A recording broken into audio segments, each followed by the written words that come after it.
Welcome to day 2 of Business Bootcamp. Today I'm going to be talking about resources, especially people and product. And the main reason why resourcefulness is really important is because of this simple fact here.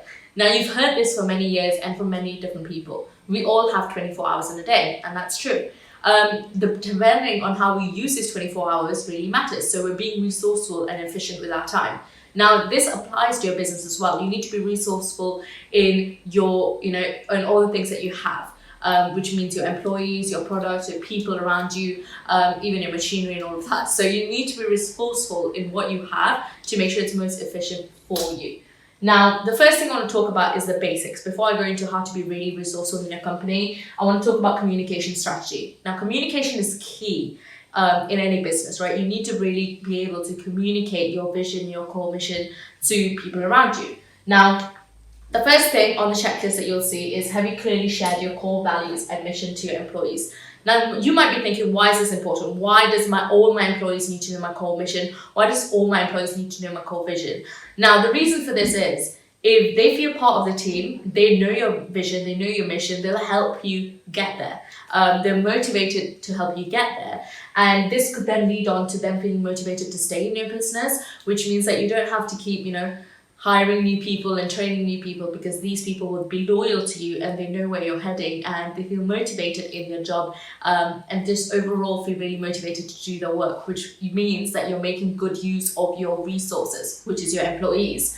Now, the second thing, are your customers and audience aware of the range of products and services that you're providing? Now, this is really important because you don't want to pigeonhole your business. You don't want to be that business that just mentions that you have this one product and then you come up with a new launch, a new product, and everyone's just saying that it's not your industry and you don't have no right in talking about that product. So, for example, us, Circle of Power Academy, we have several different products, and as rightly so, I'm going to make you aware of them later on, but we provide entrepreneurship training, we provide inner development training, and we do a lot of that. So I want to make sure that my customers or whoever I've gained attention from knows the breadth of products and services that we provide, so that in the future when we go into something else, no one's going to say that it was not our right to go into that. So, and last thing, are your stakeholders aware of your targets? Now, this is key in any time, not when there's a crisis, but any time, just so that your stakeholders are aware that you're reaching towards something. You don't want to be in a position where your stakeholders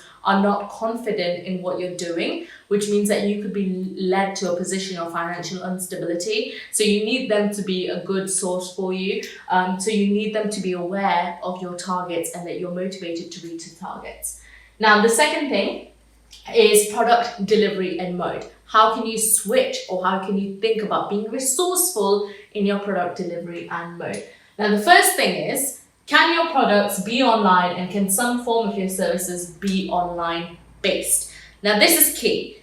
I'm going to say this is key for everything, but this is key as well. Now, we're in industry right now where you're seeing this online and everything is going online. If you're still in a business when at least one part of your business can't, or at least no part of your business is online, you need to think about which one part or one segment that you can make it online based to really tap into this online market that's just going to continue to grow and grow and grow. So we're already online, you're seeing this online, many companies are going online. So you need to think about how at least one part of your business can be online. Now, the second thing is, are you heavily reliant on your supply chain and distribution channels?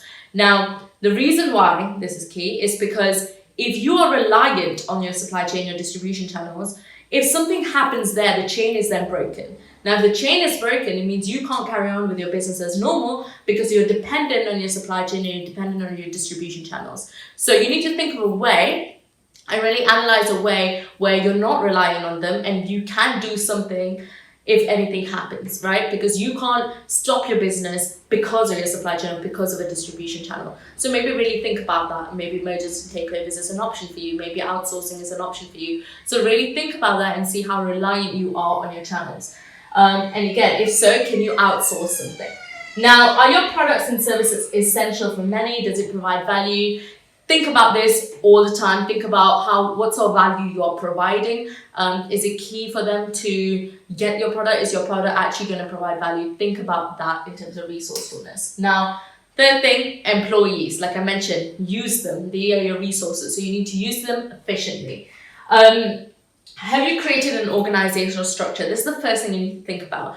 If you're a small business and it's just you at the moment and you and your partner, you still need to think about the organization structure. You still need to create this organizational structure, because then you can see which employees could cross over to different departments. You can think about which department can you outsource, and you can think about what segment of the organization, again, that can be outsourced. So draw an organizational structure, right? So draw all of this. Then you might think, okay, I don't need an in-house sales team. I might need to outsource the sales team. Maybe for marketing, I can do that at the moment, but I likely would prefer someone else to do the marketing for me. So if you draw an organizational structure, you can see what needs to be outsourced, what doesn't need to be outsourced, when do you need employees, when do you not need employees, and can marketing help sales, can sales help services, and so forth. So you can really make use of your resources. Now, the last thing is your action strategy and consumer behavior. So your strategy, your plan, and also how you can react to any consumer behavior changes.